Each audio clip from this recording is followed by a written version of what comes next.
Day 3, the southwest. The morning found the children in a valley between large rocky ridges. During breakfast, Jane asked why they had not seen any animals yet. "Well, you're all noisy and scare them away," said the wolfhound. "How come you talk?" said James. "The correct question," replied the wolfhound in a superior tone, "is why can you understand me?" "Of course I can talk, silly human. The salmon you ate on your first morning gave you the knowledge of animal speech, not me. I already have it. Speaking of that, look over there. Red fur."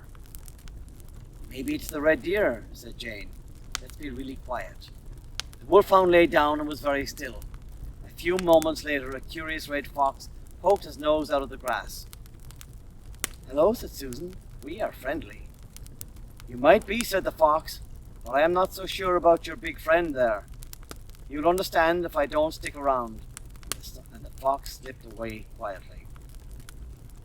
"We're scaring the other animals away, huh?" said Susan, looking pointedly at the wolfhound, who was suddenly very busy looking at a bug. After they finished breakfast, it was time to look around. "Where are we?" asked James. "The province of Munster," replied the wolfhound. "Weren't we in Munster yesterday?" asked Robert. "Yes, but much further north. Bring out your map. Now we're in the southwest section." James shook his head and filled in the map. He so hoped he could get the mud off his map from where the wolfhound had pointed.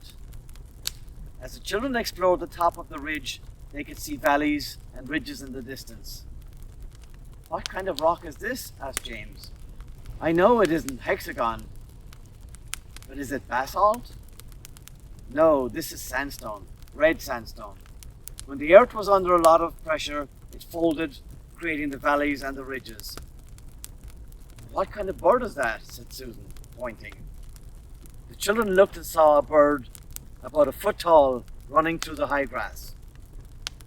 "Chut, chut, chut, chut," he said as he ran. "Ah, it's a red grouse. See the bit of red on his head? There are a few places the red grouse can still be found.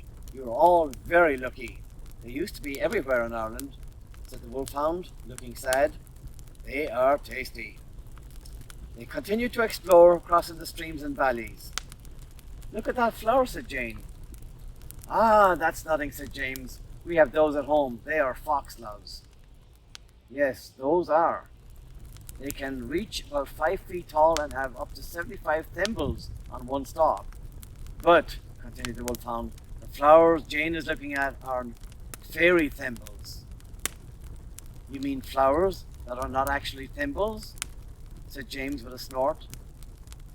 "And you think foxes wear those as gloves?" said the wolfhound, cocked his head and walked away. Susan hurried to catch up with him.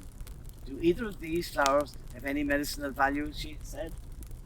"Not so much the fairy thimble, but the foxglove is the basis for a very powerful heart drug." Susan's eyes lit up. "But don't use it. Every part of the plant is poisonous," cautioned the wolfhound. "As with everything in the fairies, it is best to leave it alone." During dinner, the children asked the wolfhound his name. He cocked his head. "My scent is my name, of course," said the wolfhound. "But how do you say it?" asked Robert. "You don't," replied the wolfhound.